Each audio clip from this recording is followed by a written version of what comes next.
Peace. Hi everybody. Welcome. And there's Milkweed again. Welcome to another gardening video. This time I'm going to talk about the insanity of my milkweed garden. Look at this thing here. Many years ago. Now this all, for one, used to all be grass. And over the years, I started adding soil and doing my soil making piles and growing zucchinis and tomatoes and stuff like that. But then I decided I'm going to turn the whole thing into, look at that beautiful thing, milkweed garden. And it was mostly milkweed until about 3 years ago.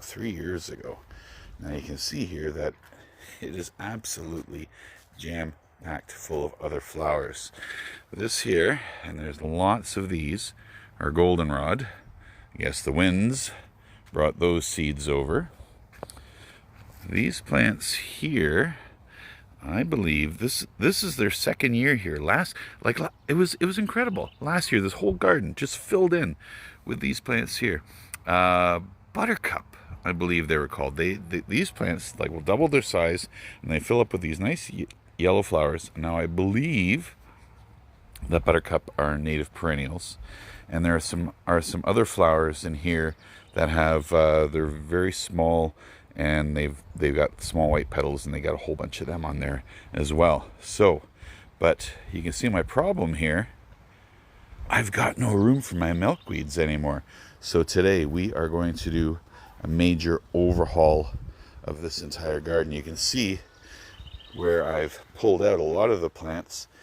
My milkweeds are starting to come back, and I got some small milkweeds right there, but they are smaller than these plants, and I really don't want the milkweeds not to grow because they've been dominated by these plants. So take a good look at this.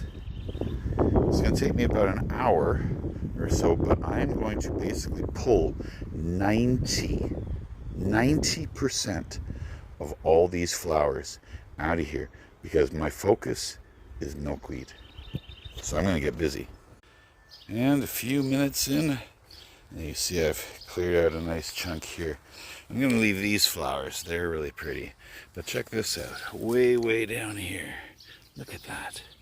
This is a milkweed. And it can't grow because it's being dominated by all of these other plants.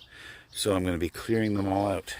Now what I'm doing is I'm actually chopping the roots off, and these, because there's no seeds and no roots, added to the soil making pile.